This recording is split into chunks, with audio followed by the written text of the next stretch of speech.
you're listening to She Shield, your one-stop pod for all topics personal safety. I'm your host, Sofia, and my goal is to help educate women and men on concealed carry, martial arts, and all topics self-defense. Before we start today, please take a moment to rate the podcast. If you all haven't seen social, we just passed 30,000 downloads. Thank you guys so much for helping us get there. It means the world to me. And if you have a few extra seconds today, scrolling up and hitting that rating would do just so much good for us. Thank you guys. This episode is sponsored by Big Tex Ordnance, your soon-to-be favorite retailer for all of your firearms needs. BTO believes in only selling high-quality gear for responsibly armed citizens, as well as providing pre- and post-sale support. BTO values firearms training and supports firearms instructors nationwide. They even pay for their own staff to train with high-level instructors to ensure that when you as a consumer reach out, you are taken care of. Today we have Kerry Murakami, known as Kato, on the podcast. He's an expert in defensive tactics and the founder of Rectitude Training. I got to train with Kato at the 2024 Combatives Summit. I'm sure you all will see a theme here. I'm trying to bring all those instructors on, but Kato absolutely made a significant impact on Lisa and I's time there, being willing to jump in and help us just numerous times. So Kato, I would love for you to introduce yourself to the speakers or to the listeners. Hey, Sofia. Thanks for having me on. My name's Kerry Murakami. Everybody calls me Kato. Retired cop. I did 28 years in a suburb just here north of Chicago. Lifelong Chicagoan. Primarily focused on defensive tactics, which is the hand-to-hand stuff, firearms instructor, and then blending the firearms and the hand-to-hand stuff together in our scenarios. I was also a field training officer, but that was kind of short-lived. As far as like the defensive tactics side, I kind of pushed away from the traditional stuff that's being taught. It's kind of archaic. Nobody uses it anymore, even though it's still taught in the academy. Started creating my own content, probably about the last 15 years. And then part of what you took at the last summit was a part of that, a snippet of a 2-day class. And the founder of Rectitude Training, which is based here out of Chicago. Rectitude Training was basically, I was kind of like pushed into doing this mainly because there were 3 incidences in 2020, which most people will recognize the 3 incidences. The first was, especially if you're from Chicago, was a Chicago Red Line shooting where 2 officers couldn't control one bad guy. They ended up shooting that guy. The second was George Floyd, which we all know what happened there. And then the third was Rashard Brooks, which was a Wendy's DUI case down in Atlanta, Georgia. Again, 2 officers couldn't control one bad guy. They ended up shooting that guy. I'm kind of known for my team tactics. We've been teaching team tactics for over 10 years. And after those 3 incidences, I was like, you know what? I'm going to push out team tactics. I got a couple other classes. And so in August of 2020, I opened up Rectitude Training, primarily focusing on law enforcement training. But I am slowly moving into the civilian market with a strong push from Craig Douglas. So, And then we talked briefly about CAS. I was part of the Facebook group a few years prior. I remember John talking about like this summit and he wanted to do it, and I was more than willing to help out. So 2023, I went down as a student. It was awesome. I had a great time. And then I was asked by a couple of instructors like, hey, how come you're not teaching? Would you like to teach? And I'm like, yeah, if I'm asked, I'm more than willing to teach. So combination of Cliff and Sam, they talked to John, and then I became part of the instructor cadre this year and taught a little 2-hour block. Yep. Yes, absolutely. And then stuck around to help with the other classes. That was wonderful. I told you a bit pre-recording that Lisa and I appreciated pre-recording when I thought I hit record, that Lisa and I appreciated this look of acknowledgement of like, these women are gonna need some help. And you were so kind, and you didn't single us out in a way where it was shaming. It was just like, hey, I'm here. I've got you, in like the most professional way. So I was very appreciative of that. We both were. I don't like to see anybody drown. I like really want to help people out. And hey, now. And I know and I know you've trained a little hand in hand. I didn't know Lisa until like we started talking, and she was like, I have no clue what I'm doing. And I'm like, okay, like we can, I can help you with this. So yeah, it's always good to help out. I think, I didn't walk around as much this year as I did last year and train. I didn't mention this, but in February I had back surgery. I suffered from a spinal cord injury, kind of came out of nowhere. I had a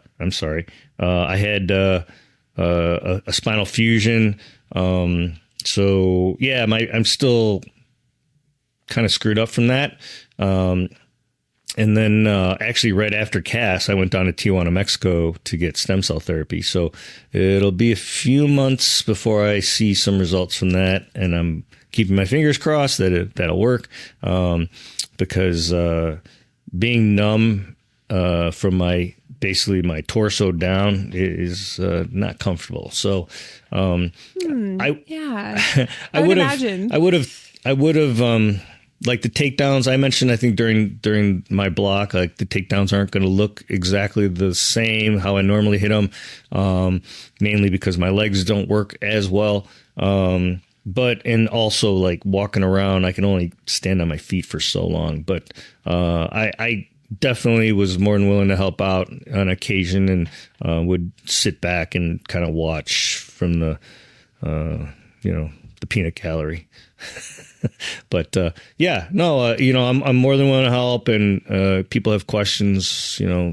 I get questions occasionally about this, that, and the other thing, and they're like, if I can find somebody that's willing to put their face on the internet, I'm more than willing to do a video. I don't put too many videos out, mainly because the content that I teach in the audience that I'm delivering it to, I have two groups that follow me, and I try to avoid plastering people's faces on the internet because of these two groups. One being Black Lives Matter, and the other one an anti-blue line group. So I try not to plaster those people all over the internet. So a lot of the stuff I do, I like redact their faces. Right. So. Absolutely. And I think that's lovely. I know, as even from the civilian side, if people are filming during a class, I don't mind it. As a content creator, I understand you gotta do your thing, but it does sometimes make me think about, okay, what do I look like, and where is this gonna go, and what if that was the one time I just screwed up that technique and then it goes everywhere. So I think that's actually a great thing you do. And I try to blur people out in the back of gym stuff. That's always been my thing. If I took even a mirror selfie, I would like pixelate the people in the back. So I actually have a lot of respect for that. I think there's a place for it. Absolutely. It's a lot of extra work though, and trying to do it for videos is horrible. So I pretty much stopped shooting videos, or I'll shoot videos, but just take screenshots from there. And I'll focus in on like what it is I'm trying to get versus like up here. Yeah. So we should talk about CapCut after the episode. They have an AI tracking tool I think would be very beneficial for you. And I think it's free, but CapCut AI tool, it's awesome. Awesome. I'd love to know, you've mentioned this before to me, but for the listeners, where did Rectitude Training come from? Sure. So after those 3 incidences, I was like, okay, I'm going to open up a business. Craig's been bugging me for, I want to say close to a decade, about like hanging my own shingle. Same with Cliff. Cliff's like, dude, just go do something. And I'm like, I just kind of put it off. And so I happened to be like cleaning out a bookshelf, moving some stuff around, and I found this old book. It's titled Bushido. I cannot remember Nitoba, I think is his last name. Nonetheless, it's basically the virtues of the samurai. And I opened up the book and I found the first virtue and I'm like, oh, rectitude. And I'm like, let me read this again. And I read a quick little paragraph and I'm like, rectitude. I'm like, so the meaning behind it is like justice, basically like righteousness, doing the right thing. And if you don't have the very first virtue, none of the virtues below mean anything. They're all garbage. So I was like, righteousness, like I can get behind that. Like that's what I'm trying to do for law enforcement. I'm literally just trying to do the right thing. I'm one person. If I can influence one cop to do the right thing, then I've done my job. So yeah, August of 2020, Rectitude Training was born. It's to me, it has a lot of meaning, and I try to reflect that when I talk about it, especially the training, because I believe training will help cops do the right thing versus like if you've never had the training, you don't know what to do. So here, perfect example. The block that you guys did was concepts of disarming bad guys. This is just what I call it. And I mentioned at the summit, I go, this might be your drunk Uncle Fester. And, a couple of people looked and they were like, I'm like, look, drunk Uncle Fester was actually a real person. He was a real person on a real call. And I was like, I'm going to steal that name and I'm going to use that in the future. But nonetheless, you don't want to shoot your drunk Uncle Fester. Like, even if he is armed, like, that's not really the goal. The goal is to disarm drunk Uncle Fester, have him put his gun away, yada, yada. And a lot of cops, their reaction is, if I see gun, my answers go to my gun. And sometimes there's not enough time to even go to your gun. Sometimes you need to, like, get to their gun first. And so I just rattle off some of the concepts, and it's something we've been working on for years, and just to try to like tweak it and make some application for a civilian to understand. Oh, I know my drunk uncle is always armed. He's always got a gun on him. Today he just happened to come show up at the family party. He's had too much to drink, and you're like, now he's getting a little rowdy, and you're like, he's got that gun on him. Like, how can we disarm him without escalating anything? Now, don't get me wrong. He turns around and now he's trying to hurt you because he's intoxicated. You're like, okay, I gotta, it's either me or him, right? I gotta try to take care of myself. So I always tell people, like, for cops, if your answer is to go to your gun, I'm giving you just a few other options. It's not to say that you have to do these, but here are a few options to work around just plugging somebody. And I don't believe anybody dealing with their drunk Uncle Fester would be like, yeah, I'm just going to plug them. That's the answer. Right. So that's kind of, to me, giving you the options is the right thing. If all it was is like, hey, how do you disarm an armed person? Yeah, you just shoot him. Maybe, would you shoot your uncle? Probably not, or well, that wouldn't be the first thing that comes to mind. Let's put it that way. Right. So, right. So, yeah. Absolutely. I appreciated that perspective for sure. And, one of the things I was going to ask you is how you define the disarming course. I think I mentioned to you earlier, the first thing that comes to mind for me, even though I've taken this class, is that, fastest disarm video we talked about, where the guy's in the auditorium of the high school and he has a kid pointing what I think is an inert pistol. It looks real, but who knows? It was like, the video was taken probably in the 90s, so forever ago.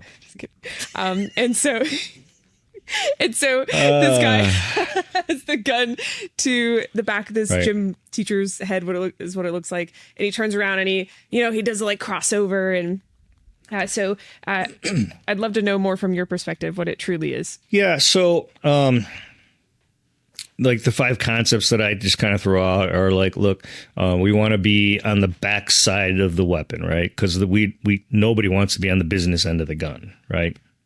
So concept 1 is be on the back side of the gun, or at the very least, flank it. Concept 2 is control the weapon bearing limb. And it actually might be concept 2, control the weapon bearing limb, and then stay behind the gun is, we flip those 1 and 2. Concept 3 is ground said bad guy. And it's not because I'm a jiu-jitsu black belt that I want to have a ground fight. I actually just want to take away his mobility. We all know that people are more athletic on their feet than they are on their backs. So I want to take him off his feet and onto the ground. Concept 4 is if we're going to attempt to disarm, we need to control the weapon bearing limb. We cannot be just fighting over the gun and have his arm mobile and free to do whatever it wants. Concept 5 is if we're going to go, if all the top 4 concepts fail and we need to go to lethal force, then consider staying attached, diminishing them enough so that you can exit safely. All too often, especially in law enforcement, it's just like create space and burn them down. Well, that sounds great, but in all practicality, and you actually do this on force, that doesn't really work. You said you just talked to Cliff. Cliff, I use this all the time, and I give him credit. Ties and gunfights suck. I don't want rounds coming my way when I'm sending rounds your way. So those are the 5 concepts. It basically is. It's not the flashy disarms like you mentioned. It's very controlled. We start up with a 2-on-1 on the dominant arm, which is most people's right arm. And then from there, we work to keep the gun in the waistband primarily. If the gun comes out, we'll work a disarm from there. Nothing flashy. We just use leverage. And, we showed like 2 different takedowns and then a couple disarms while we were on the ground. That was kind of the 2-hour block. Absolutely. Yeah. And Lisa and I talked about how we were so impressed that you were able to teach a class with people on both sides of the spectrum, the beginner civilian to the seasoned cop. So I just really want to brag on you there. We truly took a lot from that class, mostly figured out how much we didn't know, which I think is part of the equation, but really enjoyed it and look forward to next year. I would love to know how your jiu-jitsu training, and yes, you're right. I just had Cliff on. He's the episode before you. We talked a little bit about this, and it's one of my favorite questions to ask because I love jiu-jitsu personally. Mm-hmm. To me, it's more of a mental escape, but also, it's taught me some really fundamental things about how to get comfortable with the uncomfortable, how to frame, how to stand up tactically, and things like that. So I'd love to know how that has been incorporated into your training and how maybe it's played a role in officer safety and subject control without escalation of violence, if that's... Sure. So I started jiu-jitsu kind of late in life. Everybody talks about like, oh, I saw the first UFC. Yeah, so did I. I was new on the job. I ordered the pay-per-view. I had been watching a different type of MMA or the precursor to it. It was called Pancrase.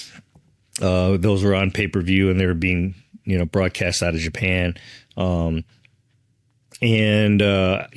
saw this grappling going on. I'm like, okay, this looks a little familiar because, growing up, most of my friends did a lot of judo. So we a lot of horseplay, getting thrown on your head.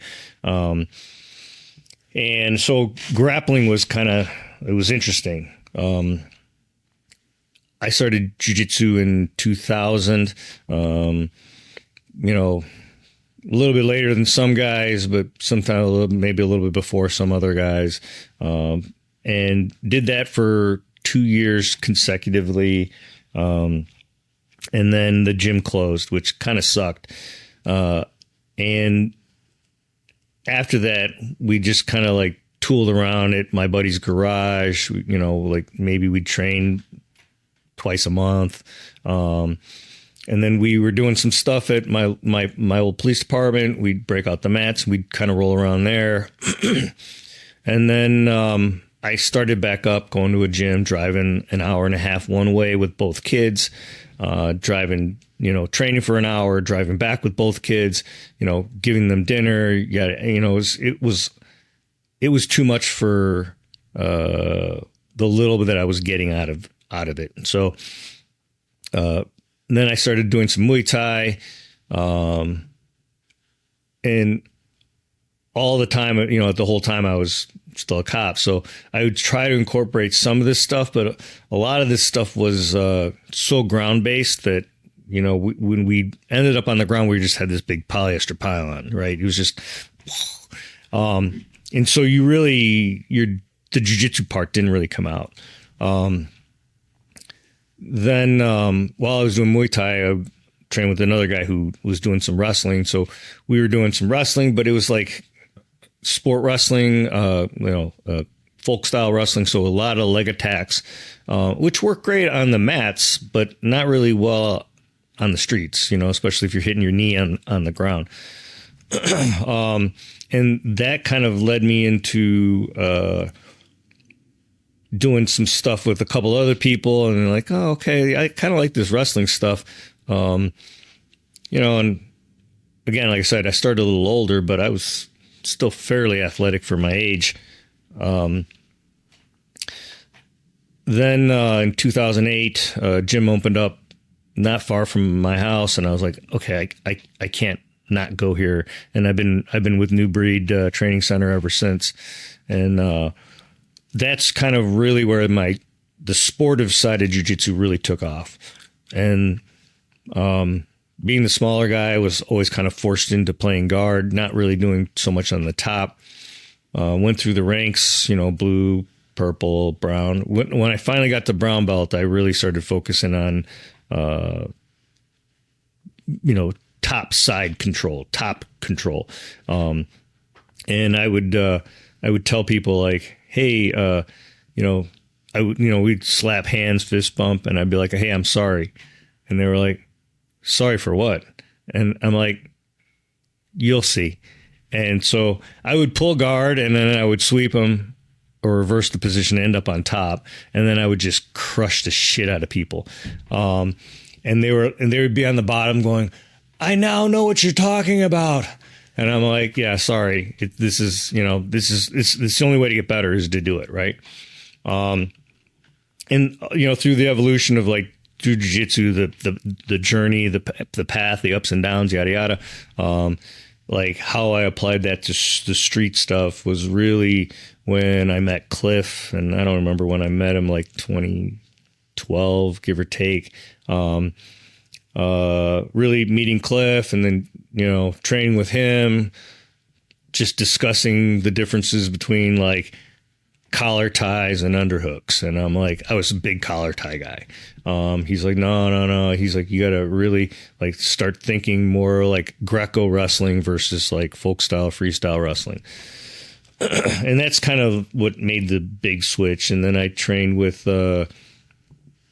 Cecil, Paul Sharp, and Larry Linneman had a class called Dominating the Entangled Fight. I took that, and that was what kind of like, I had already kind of like looked at Greco wrestling, but that kind of like solidified it. They had a really well formulated, laid out lesson plan. And I just basically told them, I'm like, I'm stealing this. I'm bringing this back to my police department, and I'm going to make my cops do this. And so they were like, yeah, go for it. Shortly after, I trained with Craig, and that just reinforced the Greco wrestling. So I really only push the sportive side really to get guys who are training jiu-jitsu to get out of their comfort zone. And, you know, if you're training in the gym, you're training with like just a handful of partners, and, you know, you kind of know everybody's game. And so then you become like king of the mat or whatever you want to call it. And then you go compete and you realize like, maybe my jiu-jitsu is not so good. And you're like, okay, I got things to work on. Right. Right. And it's true. Like, you learn from your losses more than you do from your wins. So, I hear perfect example. I was a blue belt. So let's just say, I don't even remember what year this was. Anyways, nonetheless, 2009, give or take, as a blue belt. I go to a competition. I'm competing against the guy my age, my size, my same belt level, and he passed my guard because I was exhausted, and he holds me down in side control, and I was like, and I lost the match off that guard pass, and I'm like, you got to be kidding me. I'm like, this guy is my size, and I couldn't escape side control. So instead of like asking my instructor, my professor, like, hey, how do I escape side control? I just literally, even to this day, I slap hands, fist bump, you pass my guard, that's when the roll starts. Like, I want to start in the worst possible position before I start. And so, yeah, it's not many people can hold me down because of that. And I think training your weaknesses is the one of the best ways to train. Also training your weaknesses when you're exhausted. Like, if you could do that, and you stick with that kind of as a plan for, you know, whatever, you do it for a month or 3 months or 6 months or whatever, you're guaranteed to be good. You're guaranteed to be better than you were. So, yeah, I believe in that. And I think there's not so much jiu-jitsu that I teach anymore to cops. I mean, I do teach, like, one of my classes is titled Get Up. It's basically getting up from bad positions. It's a lot of hip escaping, and that's really what you need to get up. So that's the emphasis of the class, and that's the most like jiu-jitsu-y class that I teach. So everything else is primarily being in the weapons-based environment. So, you know, it doesn't matter what, stand up, ground, top control, bottom control, or bottom escapes. It's not as much jiu-jitsu. Jiu-jitsu is more of like the training methodology that we use. Like, we pressure everything. I mean, I know guys who are teaching, we'll say, jiu-jitsu to cops, and they're teaching basically like the technique portion of your class, but there's no added pressure. So I kind of like, so you're teaching the techniques of jiu-jitsu without validating whether this stuff works or not. And I have a problem with that. So, but yeah. Absolutely. So how would you, if you could implement one big change into the curriculum like that, what would you say needs to be added? What type of drilling or? Yeah, so we talked about rabbit holes, and we might go down this rabbit hole. Let's go. Have you heard of like ecological dynamics, like the teaching methodology? I have not. Okay, so the academic in you is now going to go down a rabbit hole. Okay, I'm ready. I really like the Echo D philosophy, but I'm torn, right? So the ecological dynamics is supposed to be like the training environment, the environment, not just the mats, not just the walls, but your partner. They all have say in this, right? And so, you know, we can do a technique over and over and over again, and maybe you get it, maybe you don't. We drill it, maybe you get it, maybe you don't. And they kind of like develop all these games to get you to do these techniques. And I love it. I love the concept, but then I think of the application. And part of me that has a problem with the application is, especially we're talking like combat sports, right? So I use the example of like the Kimura, right? It's pretty standard technique, double wrist lock if you're a catch wrestler, like, I know that pisses people off, but nonetheless, double wrist lock. And we know like the proper application of it. So why not just teach the proper application of it versus like, okay, I'm going to get you into this position and you need to figure out how to bend the arm to get your hands into place and then bend the arm to, get it back in the proper place to get your opponent to tap. Right. And I think if, and again, I'm not an expert in this Echo D field. I'm playing around with some aspects of it, but I think because we know certain techniques are super effective, like just like a Kimura, like why not just start in that position, show them, hey, this is how it works roughly, and then I'm gonna put you two in this position here, and then you're gonna try and hit the Kimura, you're gonna try and defend the Kimura, right? And I don't know, maybe that's how guys are teaching it. I don't know enough about it. I've just started kind of like looking at it and talking to a few people about it. I know I should spend a little more time doing it, but I'm also trying to like run this business. So yeah, like do a few things on the side. Absolutely. Right. Yeah. Right. But it's a neat concept, and I can't tell you all the people who are pushing it. As far as jiu-jitsu goes, there's a guy, Greg Souders, he's pushing it. I've listened to a couple of his podcasts. Oh my God, there's a guy up in Milwaukee. I cannot think of his name. Primal MKE is the name of the gym. I don't know if that's the name of the podcast or not, but they're also pushing it.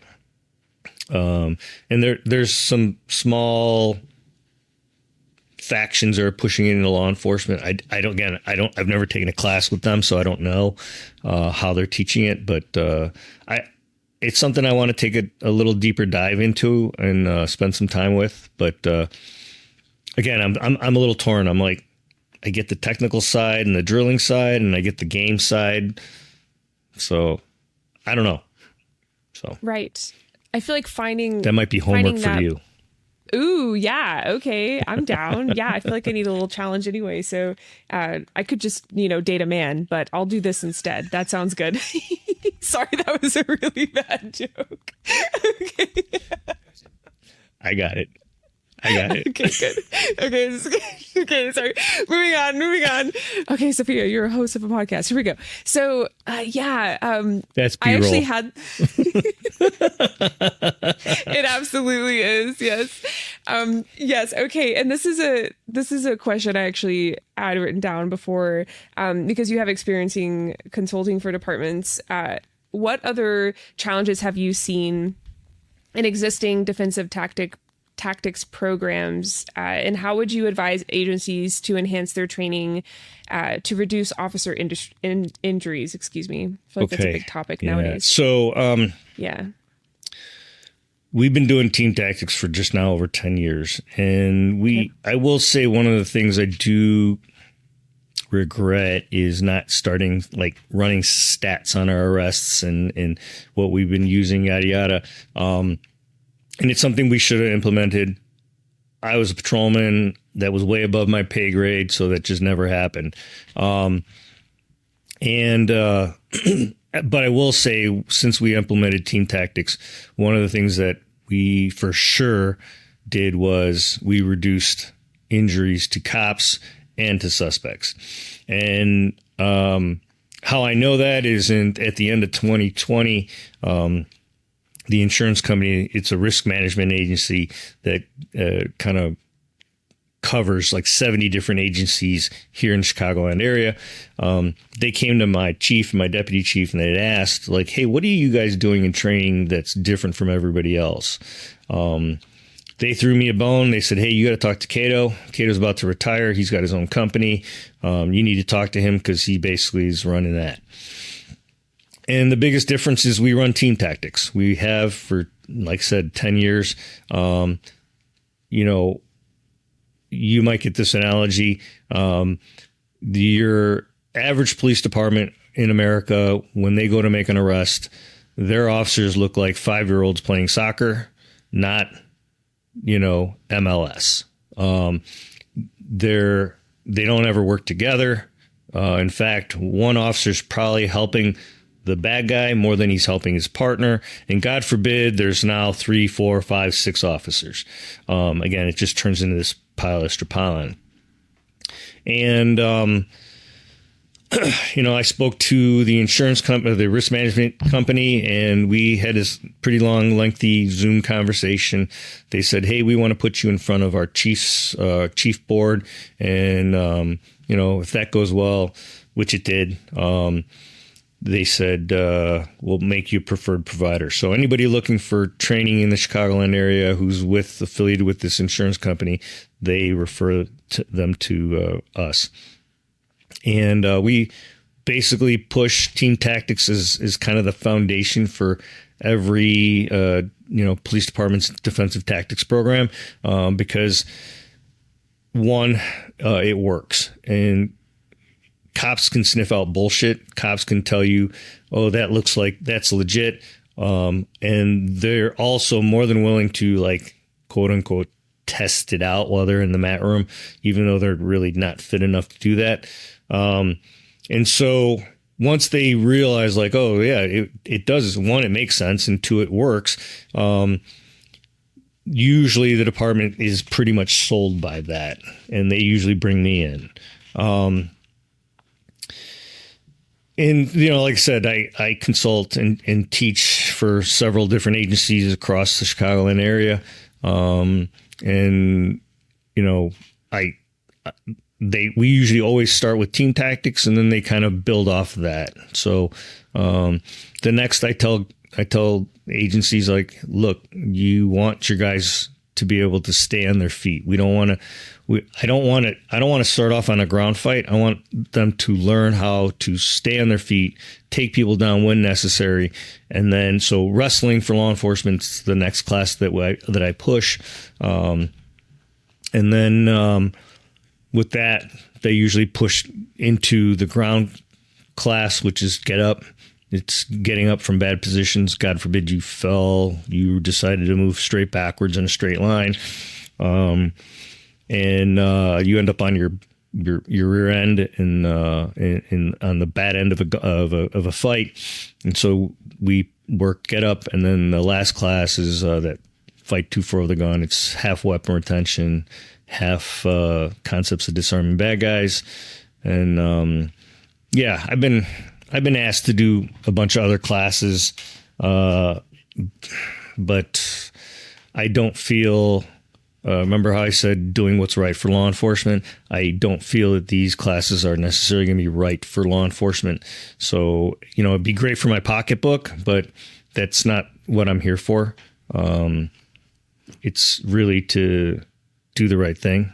So, yeah, as far as consulting for departments, you know, I say I charge for consultation. I never have. I've had multiple departments hit me up, and they're like, so what would it cost to bring you in to just have a meeting? I go, nothing. How about we just talk now? And they're like, really? I had one agency, we were going through message back and forth. And I'm like, are you at the station now? And he's like, yeah. I'm like, how about I just drive over there? You're like 15 minutes from me. I'm like, I'd rather just meet you in person. He's like, really? I'm like, yeah, let's just get this over with. Like, let's just talk. If you like me, great. If you don't like me, no harm, no foul. Like, let's move on. So yeah, if anybody wants to reach out and talk, like, let's talk. You know, you need help, I'll help you. You know, like, I had a couple of guys from a certain agency, and I told them flat out, I go, you need help doing with anything. If I'm free, I'll come down and help you. On me, not on you, on me. Went down, helped them. They took me to lunch. We call it even, and that's how I established these relationships and how I get, business and grow the business. So, yeah. Absolutely. No, that's wonderful. Oops. Thank you for sharing that, truly. And I am curious, how do you factor in the unpredictability of the job into the training? So as far as, so part of it is, okay. So while I was teaching at CAS, we talked about takedowns. I don't know if you remember this, but we talked about like, how if we disconnect, that a lot of times we'll land on our knees. Ooh, right? Yes, and I do remember this. A lot of that just comes from training, landing on my own knees, watching people do the takedown incorrectly. And 9 times out of 10, they're going to do it incorrectly. And when I watch people over and over and over again, you see these tendencies. You're like, hey, you're becoming disconnected at the hips. And when you become disconnected at the hips and you take somebody down, what's going to hit? Your knees. And so you need to stay connected at the hips. And then why not just land on the person you're taking down? And when that happens, the injuries drastically reduce. Going back to that insurance company, they had asked me, hey, you seem to really know what you're talking about, yada, yada. Like, could you develop a instructor development program for, our agencies? And I go, no. And they were like, we pay you really well. And I go, it's not about the money. You don't understand. Like, I know I've been in law enforcement long enough to realize what you're going to send me. You're going to send me people who either want the instructor title, or already have that in title, and they don't train. They don't train on their own time. They like being an instructor. They like wearing either the red shirt or the shirt that says instructor on the back. But they don't really know anything more than the student that they're teaching. And your student knows that you're teaching bullshit. So, like, don't send me those people. This is not about the money. If this was clearly about the money, I'd sell my soul to the devil, and I would rake in all the cash, but I wouldn't be able to look at myself in the mirror. Right. And I'm not that person. So, right. I will not do an instructor class I'm trying to start this like program to develop instructors. And one of the things is you have to be training on your own. Like you have to be on the mats regularly. And I'll know that because I know most of the gym owners here, and I can just call up and be like, hey, is so-and-so training? And no pressure. I can bring you onto the mats, and I can't roll with you right now, but I can have somebody else roll with you, and I'll watch you, and I can tell whether you know what you're doing or don't know what you're doing. And if you don't know what you're doing, that just tells me you're not training. If you're not training, you're not getting better. How are you going to help somebody else get better? You're not. That's not going to happen. So I have like my name and my word and my company mean everything to me, and I won't sacrifice that for the almighty dollar. So, when it comes down to it, it's like, here I was teaching today, I was talking about like the rotation of the arm and how like, these muscle and ligaments in your shoulder get really tight if you're doing this, and they don't get tight if you're doing that. And the people were like, how the hell did you figure that out? And I go, I don't know. I know the body fairly well. And just years of training, just being on the mat, you just realize like, okay, that really sucked when my arm went like that. Like, why is that? Right. And, like how do you teach that to somebody? Hey, do this and do that. Well, why? Well, here, let's do it. It's like, I can teach somebody that, but will they remember it, and will they pass that on to the people that they're teaching? That takes just years of just being on the mats. So, I'm not really looking to create an instructor development class. And I'm in no rush to do it. And in all reality, there's only a couple people right now who are part of that mentorship program and who are on track to eventually be an instructor under me. But there's too much on the line for you just to willy-nilly give somebody a piece of paper saying you're an instructor. So, and going back to just injuries, like, random injuries just happen. It's part of the nature of the game. Anything physical, anything can happen, which inherently, it sucks, but you just got to own up to it and be like, shit happens. I mean, here, I teach for the state of Illinois for one of the local mobile training units. And I had a kid come up, and he was like, he was like the first person to show up. We started having a conversation. He's like, man, I'm a lifelong martial artist. He's like, I saw your class. He's like, I looked you up. He's like, you were a black belt. He's like, dude, I wanted to train with you. So I do the PowerPoint presentation. It's like an hour long. And then we head to the mat room.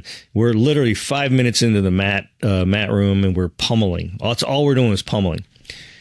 I think it was his middle toe hits the shin of his partner, breaks. Like 5 minutes. We're not even fully warmed up. Broken toe in 5 minutes. And so we had to stop the class, do all this paperwork, yada, yada, right? And he was like, dude, he's like, I've been training for like 20 plus years. And he's like, and this broken toe happens in your class. And I'm like, shit happens, man. It just does. I can't prevent that. I mean, the only way I could have prevented it is he was wearing shoes, if he was wearing wrestling shoes.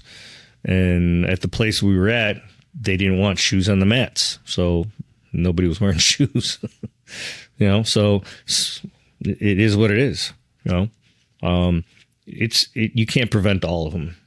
So, right. What are some things, as I think I like to refer to John Valentine's intro to the summit, how he talks about cooperative versus competitive training. How do you explain that to your students coming from the law enforcement background, when like really in real life, I'm sure it's 0 to 100 in a couple of seconds. So yeah, I basically tell my students that, look, unless you're training on a regular, so if, and jiu-jitsu is the most popular. So, and to segue just briefly, like I do push jiu-jitsu, right? I mean, I love jiu-jitsu, but I think jiu-jitsu is not the end all be all. What I do and why I push jiu-jitsu more than anything else is it is something that you can do very regularly, very hard, for a prolonged period of time. And generally for an adult, it's relatively safe. I do tell people like, hey man, if you're in your early 20s, go train some judo, go do some wrestling. But as you age and you're now pushing into your mid 30s and into your 40s, like wrestling and judo are too hard on your body. Like go start jiu-jitsu. Once you start kind of grasping the jiu-jitsu, then find the wrestler in the room, find the judoka in the room, and spend a little money and pay them in privates, and then learn some judo and some wrestling. Take care of your body. And then, now I'm forgetting your question. No worries at all. How you kind of explain cooperative versus competitive training. Yeah. So, I tell them, look, if you're not training on a regular, your body's not conditioned to go 100%. And I don't care what kind of athlete you were back in college, who you thought you were in high school. You're not that person now. And here, even the guy who tells me, well, I got my blue belt, but I haven't trained in the last 5 years. I go, same thing for you, buddy. I go, your body's not conditioned to go spar right now. You need to go incrementally from cooperative to eventually competitive. I love Craig's terms, but I don't use them all the time, primarily because when cops hear competitive, they just go crazy, right? And I can't have that in my class. So I just tell them, look, we're gonna build in resistance, and right now we're going here like almost zero resistance. Just do the technique, get the reps. I go, now I want your partner to give some resistance, 30, 50, 70%. We typically don't go over 70% because I think there was a study, it was like 80% is like the max you can go, and then you stop really learning what you're doing. I just use 70 because I've always said 30, 50, 70. 70 is a good buffer. If they go to 80, they go 80. I just don't want them going 100, 120, full on crazy, because the only thing they're going to learn there is that they're out of shape. And I hear it all the time. Yeah, I went to my first jiu-jitsu class, and I'm like, hey, what did you learn? I'm out of shape. Shit, I could have told you that. You know what I mean? Right. Like, you didn't have to, you had to learn something else other than that. Right. And 9 times out of 10, they don't, because they went too fast. And that's okay. Well, here. It's interesting. You may not be able to relate this. I'm trying to think of a story that maybe you'd be able to relate to, but here. You've been driving for like 16 years, right? Or, I'm sorry, 10 years. Yes. Okay. Yes. Yeah. All right. Yeah. So first time you got behind the wheel, yeah, you were pretty nervous, right? Everything's happening really fast. You're like, oh my God, like white knuckling the steering wheel, right? Right? You're probably like focused on like the speed limit, using your turn signals, yada, yada.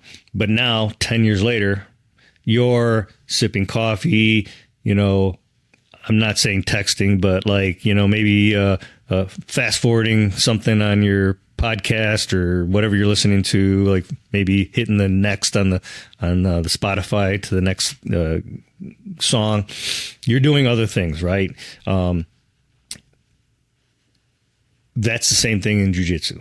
Like when I teach you a technique, I want you to go slow. I don't want you to go fast, because you're going to miss, step, 3, 7, 10, whatever, right? You're going to miss all those steps in between, which are crucial. And then you're going to be like, how the hell did I end up here? That didn't look anything like what Kato just showed me. It's because you went too fast, right? You need to learn in increments. You need to learn essentially step by step.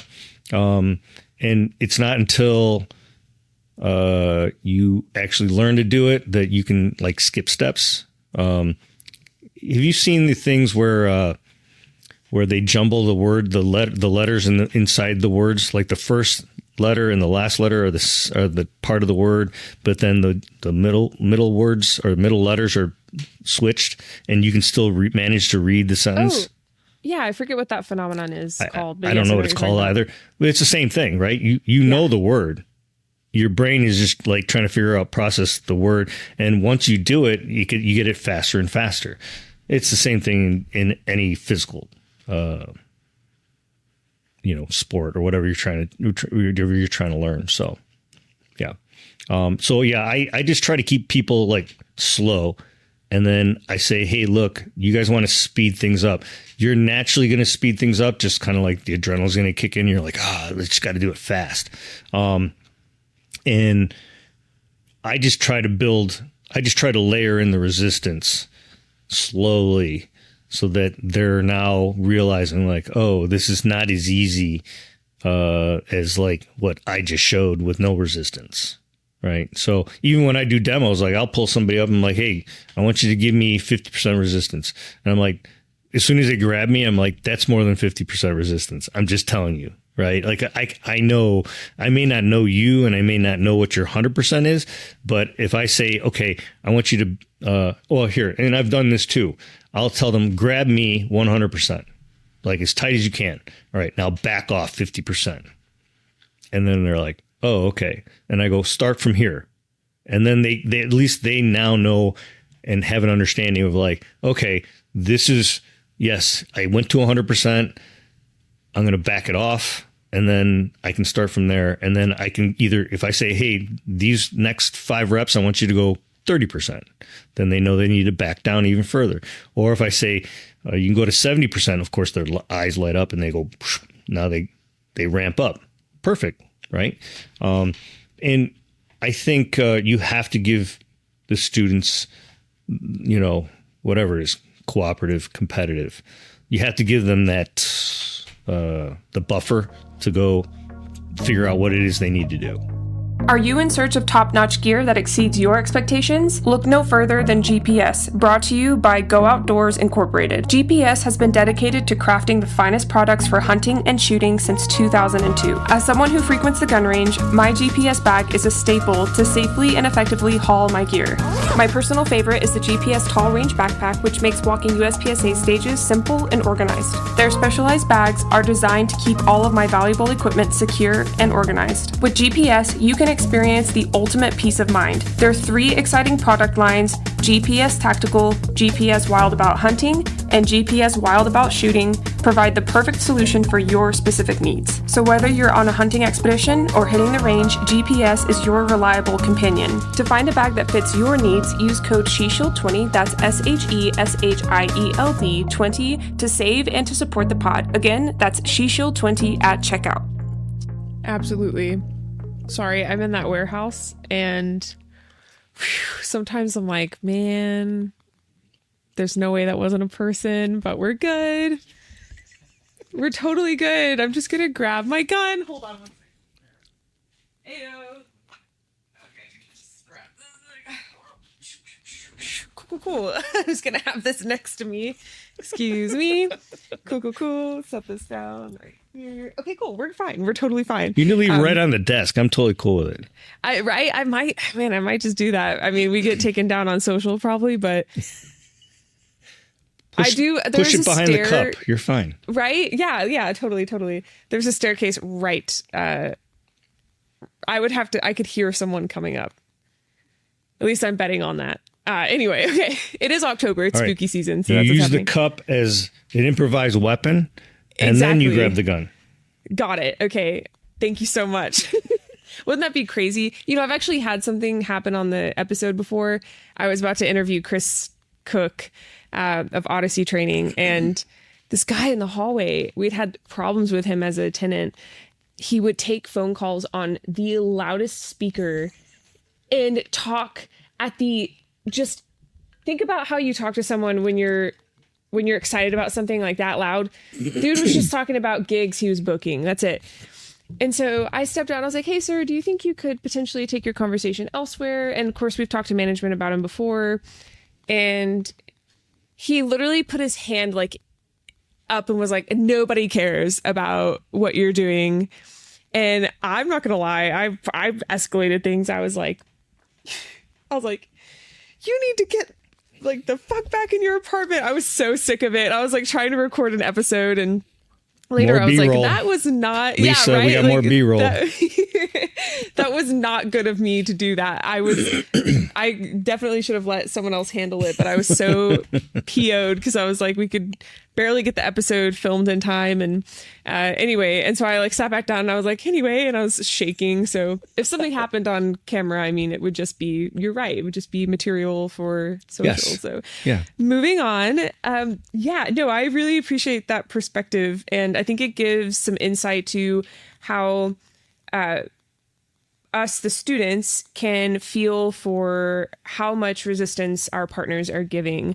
I've talked to many women and men who have been turned off by the sport or just training in general because their partners went too hard and caused injuries. So taking the time to tell someone, hey, I think you're doing a bit more than 50%.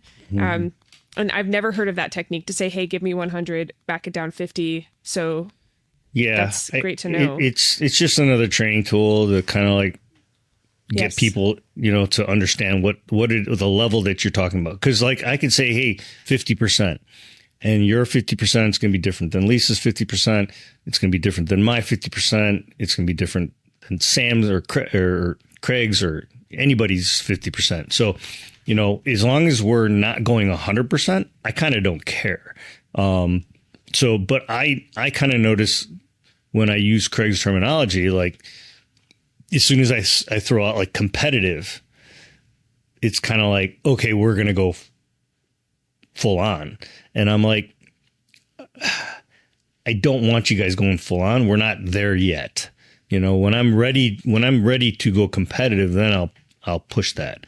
But I very rarely do I do that in a law enforcement class, mainly because most cops are kind of fragile. So, yeah. Totally fair. Something you got to take into consideration. They don't like hearing that they're fragile, but they are. Gotcha. Yeah. I wonder why. What a fragile thing of them. I'm just kidding. Yeah. No, that's good to know. Their egos are fragile. Their bodies are fragile. They think they're tough, but they're really not. They think the best line I know is the best line I love to hear is like, bro, you don't know my mentality. And I go, do you shoot on your own time? Do you train on your own? Like, do you do jujitsu? Do you do anything hard other than like go to the gym? Like, do you do anything difficult? And they're like, bro, like you don't know. No, I know your mentality. Like, you don't have mentality. Like, you're using that term to kind of like make me think like you're tough, but I know different. You know, like I know people who train on their own. You'd have no clue. You're like, this is like an IT geek. You know, he is literally like a murderer on the mats. And it doesn't matter whether it's jiu-jitsu, Muay Thai, like he would kill you on the mats. But this dude like has a pocket protector when he goes to work, you know, and you're like, that dude I'm afraid of. Right. Like, you not afraid of at all. Like, I got to suffer for like 30 seconds and deal with your, spazziness. And then after that, we're good, so. Right. Absolutely. That makes a lot of sense. Oh, that's such a good comparison. I love it. Speaking of gaps in training and knowledge, from the civilian side, all of this is so new to me. I don't have this exposure to you. It's something you had to see every day of your training. And I'm sure as it evolved over the years as well. Where else are the gaps in training when it comes to protection, and how does that compare to civilian training? For example, I'm thinking of the fact that all social media for gun content, and I'd like to think I follow a variety of influencers in the space, or instructors, whatever you want to call them, is like concealment techniques. With the women's side, it's a lot of concealment outfits, right? How to dress around the gun with your style, which is important information, but there's so much of that in high concentration compared to things like weapons-based entanglement, throwing a gun into grappling or catch wrestling. So where would you say that gap is in the firearms industry, in law enforcement? Yeah. So, I mean, in general, I will say, and this is just my 2 cents, I think the civilian training community and the law enforcement training community is exactly the same. It's sub 3%. I think sub 3% of the people who carry guns, whether it's on the law enforcement side or it's on the civilian side, train beyond getting their initial certification and maybe go shoot once a year to make sure like their gun goes bang. It's like settling for mediocrity. We're absolutely okay just sucking. And I'll tell you from personal experience, and a lot of the stuff that like I harp on, I'm 100% guilty doing. So I graduated out of the academy, police academy, and I was a horrible shooter. Horrible. I barely passed.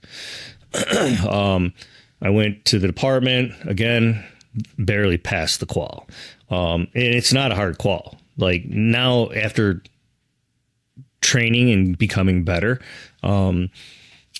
it's not a hard qual. I could shoot that qual in my sleep. But I was always, me personally, I was absolutely afraid of being like labeled the lowest common denominator. Like, I did not want to be that guy. I didn't want to be the guy who's like, oh, Kato's about to show up. Let's clear this up. Let's call him off. We don't need him here. Yada yada. So I was training my ass off to become a better shooter, just like on the hand-to-hand side. I was training my ass off to become a better hands-on person. I just feel that, you know, society's okay with being mediocre. Like, I never wanted to be the mediocre guy. I never wanted to be lowest common denominator.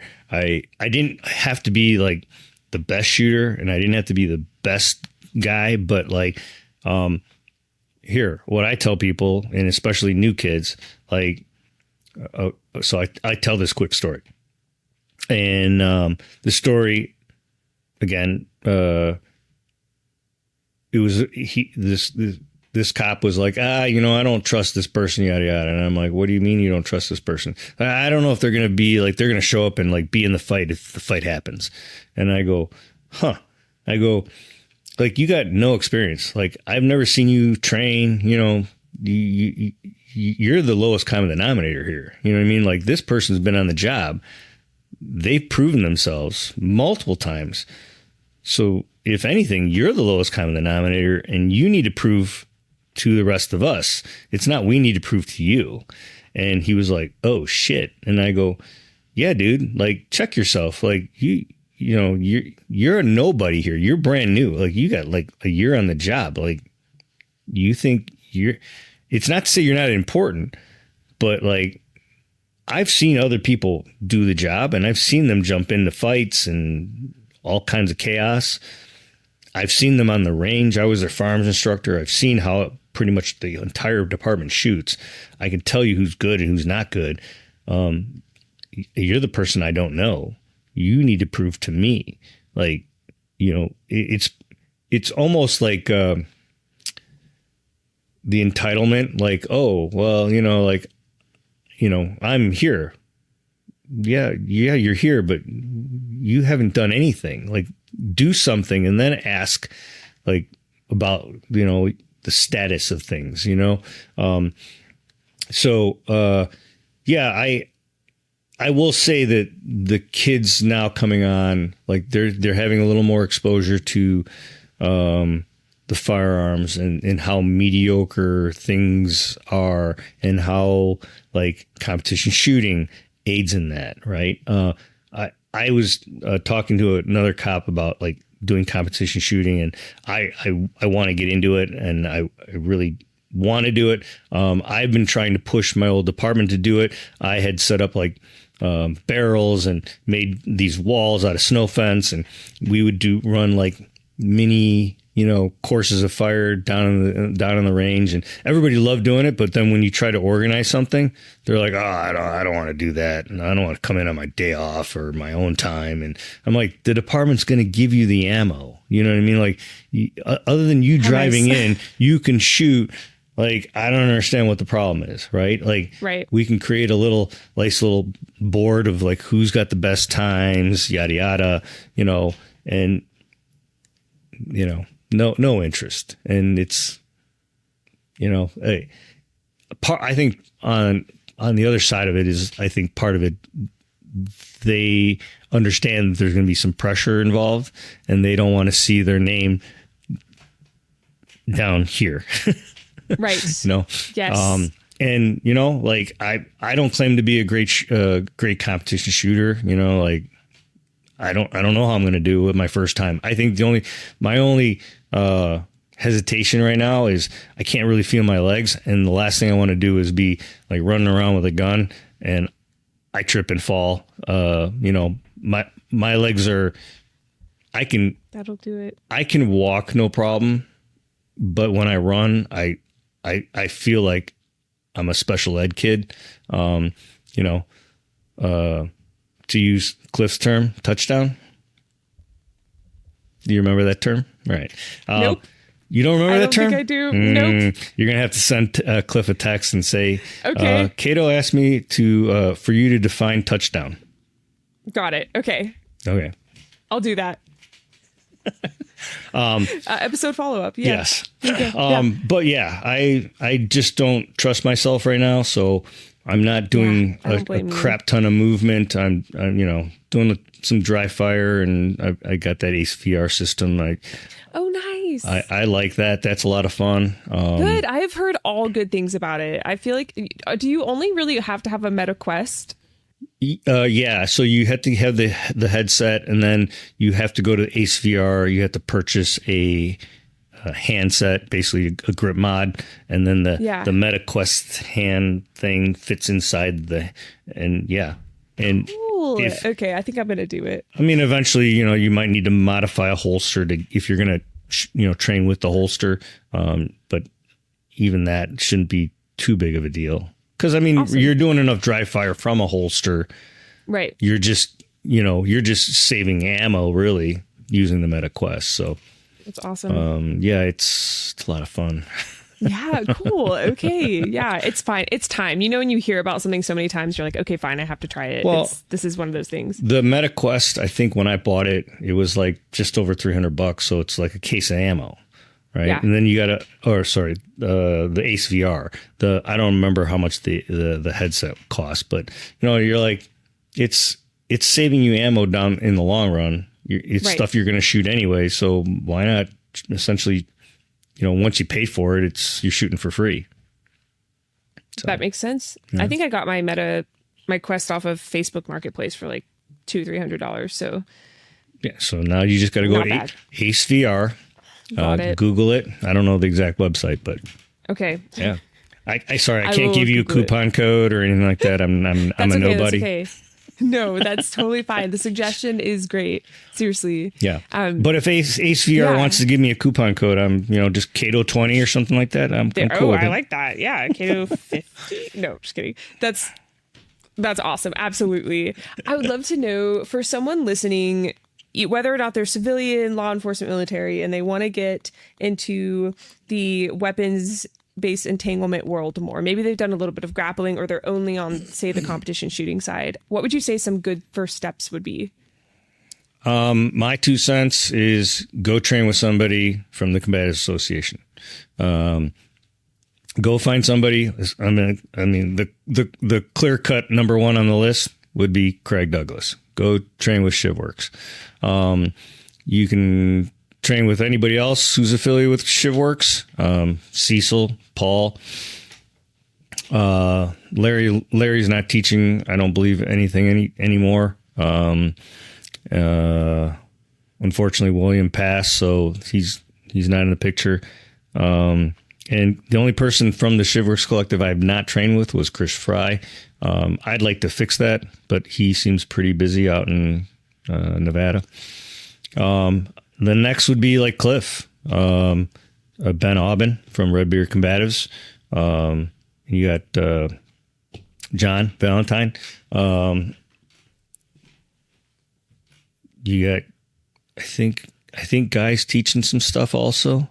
But yeah, I mean, there are enough people out there who are teaching, the entangled gunfight, that 0 to 5 foot range, that you can train with people like that. And that would be a great place to get some of the fundamentals and then figure out what it is you liked, what you didn't like, and then figure out what you're going to take back, what you're not going to take back. And then I would say do it more than once, because you can come back. I guarantee you've probably only grasped a quarter of it, really. And then come back, take another class, or take it with another person. Who and I've not trained with Ruben, but Ruben does a a primer to ECQC. I don't remember what he calls it. Paradox. Yes. But Ruben from Paradox, he's affiliated with ShivWorks, and he has like a pre-ECQC kind of class. That'd be a great place to start. And he's a cop. So if you're a cop and you don't really want to train with civilians, which I think is stupid, go train with Ruben. But take a class like that. That'll give you some of the foundational things that you really need to focus on. I would suggest you take it again, just so that you are now grasping a little more. And then you can go off and play on your own, I think a lot of, I did the same thing. I was like at white belt, I was like playing around with blue guns, and, you know, I was like, oh, this is kind of cool. I kind of like it, but I don't know what the hell I'm doing. And then you start training with other people, you start seeing some stuff on the internet, and you're like, okay, that's interesting. I wonder if that would work. And you start playing around, and I think that's probably the best way to learn. I think buying a blue gun and throwing it on the mats and just like, you know, wrestling over it, I think there's some value there, but there's no structure, because it's just kind of like, well, we're just going to roll around with the blue gun or whatever. Where if you have at least an instructor who's kind of done that before, he can go, okay, hey, look, well, let's set this up a little bit better. Like, you're a good guy with no gun, and you're wrestling your own drunk Uncle Fester who's got a gun. Whether he pulls it out, that's completely up to him. Excuse me. Maybe you deny his draw. So I think they'll, like, the adage of like fuck around and find out is a great adage. I think it's a great way to experiment. But going to a class is probably your best bang for your buck. Absolutely. I agree. I think 25% is generous. When I attended Craig's, I feel like I got 10% of it. And I remember just taking a mental note and being like, okay, got to do this 9 more times. And then I will have the full experience. And it was really cool to see people that had gone back to his class for the 3rd, 4th time. And it really said a lot about how much value there was to it. And sure. I look forward to more classes in the future as well. I think the other thing too is, like, there's plenty of stuff out there on the internet for you to like watch, and, you know, especially if you've taken Craig's class before and you've actually taken it, you can go, oh yeah, I kind of remember him talking about this. Yeah. And then, you know, he takes some deep dives and we'll put it out on video. So I think you can still learn from that, but I think you still need to actually physically take a class with said person.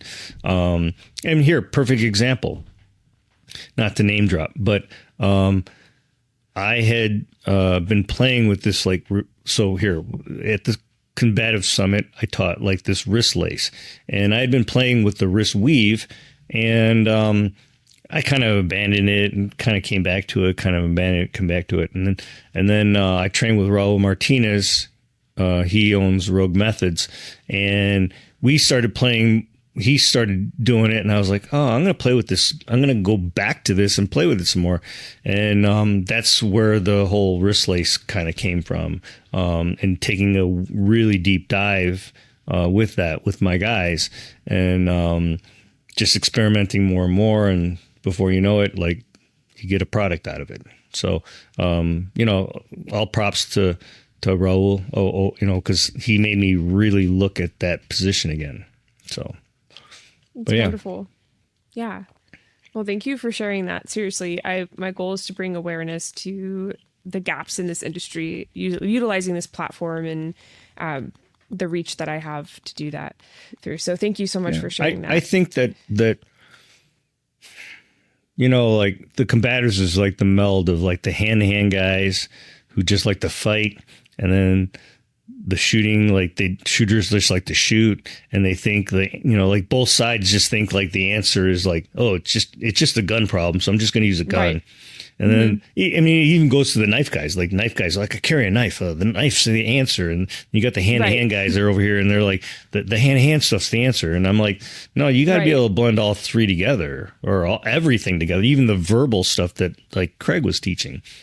If you don't have good verbal skills, and all you're going to deal with, or your answer is a hammer for everything, no, it doesn't work. So we need to be well-rounded, take that multidisciplinary approach to self-defense. And so if you're masterclass shooter, like, hey, here, perfect example. I got a cop buddy of mine who's a masterclass shooter, and he's like, how do I get good at jiu-jitsu?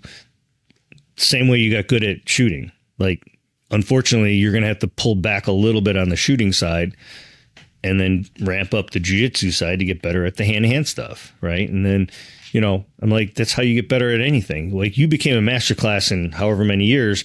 Like, you're going to be, if you focus your attention on jiu-jitsu, you're going to excel faster because you already know how to excel from one aspect, right? So, yeah, it can happen, but I think some people are a little more apt to like realize that they suck and they don't want to suck anymore and they just want to get better. And so that drives them, right? Some people, in here, cops specifically, cops will go through a bad incident and then they'll survive it and they'll go, woof, I survived it. And they're like, hey, we could train this and make you better. No, I'm good. I survived it. Like, this could happen again. Right. And you may not survive it. Like, let's train it, and no, I'm good. And then there's other cops who are like, holy shit, that was a close call. I need to get more training.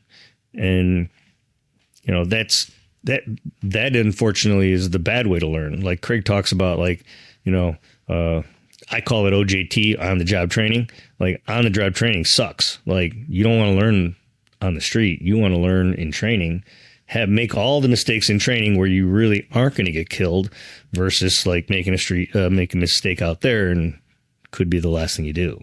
Absolutely. That was definitely eye-opening for me when I attended his course, and I felt almost, at the time I was like, oh, I'm just a civilian. This doesn't apply to me as much, but because I don't subject myself to those situations as much as police officers do, but it applies to both, like you mentioned earlier, instead of waiting for that to happen, getting ahead of it. And with the simulation guns they have, it's an incredible opportunity. I don't know if I told you the story of getting really nervous about getting shot by a sim round. No. So I asked Craig to shoot me, and I just remember him being like, you really want me to just shoot you? And I was like, yes. And he was like, all right. And I took off running. I was like, never mind. And then he shot me in the left butt cheek, because by that point I was like zigzagging, like trying not to get hit. And he was just like, so by that point I looked back and all of the students had come back out from the break to like watch what was happening, because I was like screaming. And then it wasn't that bad. So it was just like, I was so panicked by it that I couldn't focus in the class. I was like, yeah. I don't want to get hurt. And so I was like, I walked up to him and I was like, I need you to take that panic away by just getting it over with. And he was like, okay. And so right. You're paying me to do this. Okay. Right. He's like, oh, cool. Yeah, no, he was great about it. He's become one of my just favorite, just people in the industry in general. So yeah. Yeah. He has that way about him. Doesn't he? Yeah. Yeah. What a great group of guys. Like I'm just so thankful to be even in like somewhat in this little circle on the periphery, even the blast radius, and get to sit down with individuals like you. And I'm so excited to see where your civilian instruction journey goes. What do you think the next big step is for you to get into that as we wrap up this episode? So, I don't remember. So right after I AI'd for Craig, I think it was in May, I had a 4-hour drive home, and I was really contemplating like, do I do this? Do I not do this? It's not that I don't trust Craig, and I don't think he would try to steer me wrong, but I really, like, the 4 hours, like, my whole brain was spinning, and I was like, okay, well, I was going to Florida with my girlfriend and her son, and I had this spinal cord injury, so I wasn't really going to be walking around doing the whole Disney thing. So I just put pen to paper and just spent like the entire time there pretty much just like penning out like this curriculum, which is very similar to my law enforcement Fight 2-4 of the weapon, the gun class. And it's going to be a civilian version. So, guys will be able to carry appendix or a strong side hip. I mean, however they want. I've debated whether I'm going to do some force on force in that class. I really want to, but that's just an added expense. I think that is really the way to go. And I would like to actually beta test that a few times before I put it out to the open in the public and actually like accept money for it. So, that will probably happen in the first half of next year. And then I'll probably push it out the latter half of next year for, like open enrollment. I think especially here in Illinois, it's hard to find a good live fire range to do live fire. A lot of places don't allow you to use that downward angle that we would use from thumb pectoral. So that is probably the biggest issue of going live fire on that side. So I might just keep it all blue guns and sims. And then from there, that would be a 2-day class, good Saturday, Sunday class. So we'll see. I'm not 100% sure. I'd like to iron out some of the kinks first with the beta class and then go from there. So I'm in no rush. If you need a volunteer, all right. I'll just fly right there. Let Lisa and I know and we'll be on our way. Yeah, so. I'm not even so... I was talking to Aaron Giannetti, and he's like, you want to run a beta test? He's like, come out here. And I'm like, yeah. He's like, I got a whole gym of like animals out here. He's like, they'd love to beta test. And I'm like, how fun. I love Aaron. He's awesome. So, yeah. I want to run some beta tests, and I want people, and I say this at the end of every class, like, I went to grade school just outside Cabrini Green, and you probably don't even know this, but we played Yo Mama jokes like every day. Like we would insult each other every day. I do know a yo mama. I almost said yo ma. I was thinking of the cellist. But I do know yo mama jokes. Okay, so we would do that from 3rd grade to 8th grade. I did this basically every day. Right. So if you think you're going to hurt my feelings, that's just not going to happen. I'm like dead inside. Right. So I tell people, like, please give me honest feedback. I can take it. You know what I mean? Like, give me the healthy criticism, or just say, no, this sucked.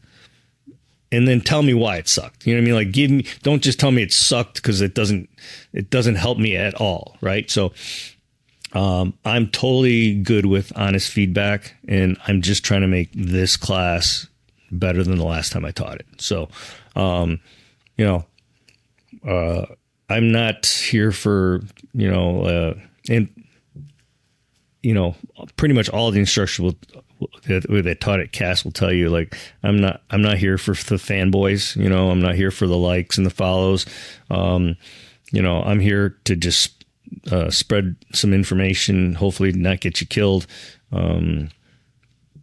So yeah, just make you a little bit better. So, like I said, beta tests, hopefully, I was hoping to get something, at least one done by the end of the year, but it's not going to happen really.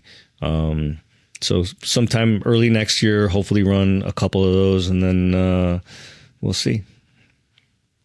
Wonderful. That's so very exciting. I look forward to that. And you did get some practice with Lisa and I. So there's your vote of confidence for today, awesome. Or your 2 votes of confidence. I appreciate it. You guys did awesome. I mean, Lisa having no experience, like in being her first summit, kudos to her, because,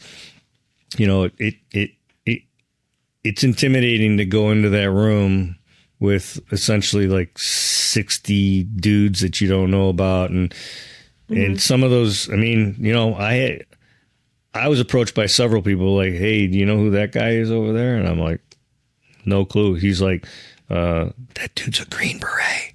And I'm like, oh, and like I've had people like, he's not just a Green Beret, like that dude's like really like, he's legit, like as they come. And I'm like, shit, he didn't walk in the room like, hey, you know who I am? I'm like, right. I'm like, oh no. I'm like, and he was super humble. Of course, but they always are. Isn't that crazy? Yeah. So yeah, it was, that's probably one of the best it is to me the best part. I love learning, but I love hanging out with people who are all like-minded. I had so much fun, like just hanging out with all the other instructors and even the students, that I got to hang out and meet. And it's definitely like the highlight of the year, to travel and go train and teach and, see old friends and meet new people. So, yeah. Absolutely. Yes, I completely agree. Yeah, I actually, Lisa and I met one of the cops from there. He was like, yeah, I'm going to New Orleans after this. And we were like, cool, can we go with you? And he was like, yeah. So we went with him. We just had so much fun. It's a great place to meet. So yeah, it's a lot of fun. I'm glad you guys are looking to come next year. Dates are already out, absolutely. Right? They are. Yeah, absolutely. I need to coordinate with John, but yeah, oh my gosh, I will be there. I'm super excited. Awesome. It's in the same spot, right? Yep. Same spot. Awesome. Yep. D'Iberville. Yeah. Wow. And then, you're going to bring your own, nice little contingency. Contingency? Yeah, you're gonna bring like a She Shield van that's down. The goal. Right? Yeah, I'd really like to do that because I like what Scott had going on with the Ironsides podcast. I was so jealous of his setup. I was like, dude, I'm gonna copy you next year. I really hope that's cool. I'll have to see how I can do that and make sure it works with everyone's schedule. But because that was a total wing. I literally set up my GoPro as I was driving down to D'Iberville. I was like, this is so bad. I was watching a video on it and then like trying to set it up at the same time. But Lisa was driving. Yeah. Lisa was driving. Yes, of course. As I went to go pick her up. But yes, exactly. Yeah. Wonderful. And something I do, Kato, before I end every episode is ask the guest speaker to leave the listeners with something. Is there anything that comes to mind? Get off your ass and go train. Yeah. Yeah, I love it. That's simple, right? Like, awesome. I tell the cops I teach and I'm around frequently. I'm like, do something every day to just make yourself a little bit better, right? So it could be I'm watching a video. It could be I'm listening to a podcast. It could be I'm reading a book. I don't care. It could be go shoot some rounds. Or go train jiu-jitsu. I don't really care what it is, but go do something and vary it up. Do something every day to just be a little bit better. So, yeah. I'm still trying to do that. I'm still trying to read books and listen to podcasts and do my own thing. So, like I mentioned earlier, I was dry firing before we started. So, yeah, you were. Right. So that's wonderful. Yeah. That's the best advice I can give you. I love it. It's wonderful advice. Thank you for that. And I appreciate you taking the time to come on the podcast with your schedule. And I'm excited to see where your training company goes. Thanks for having me. It was really good to see you and Lisa, meet Lisa at the last Combatives Summit. And I hope to see you guys, or I'm sure I'll speak to you between now and then, but I hope to see you guys next year. Absolutely. And for those of you listening who would like to find Kato, I have linked his website and socials, even though he's not trying to become the next influencer, link those anyway in the resources, which are the notes below the title. For exclusive content, I've mentioned a few times, Lisa makes those awesome shorts all over, including Instagram, TikTok, YouTube, Livefire. So please follow us on there. It is at She Shield Pod. A special thank you to all of you who have contributed to the 30,000 downloads. That was really big for us. If you like the podcast, you can help by liking, subscribing, and leaving a review. And lastly, if you or anyone you know is a firearms owner experiencing a crisis, look into holdmyguns.org. They're an organization that will connect you with a local gun shop or FFL to store your firearm for you. Thanks for listening again. In the meantime, stay safe and stay vigilant.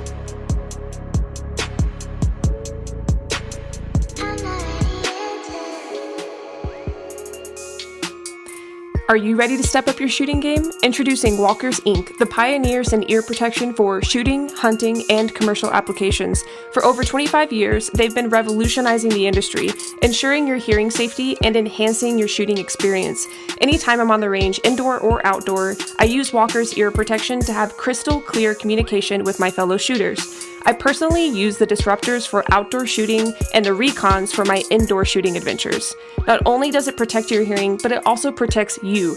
Being able to communicate with others on the range is vital to personal safety.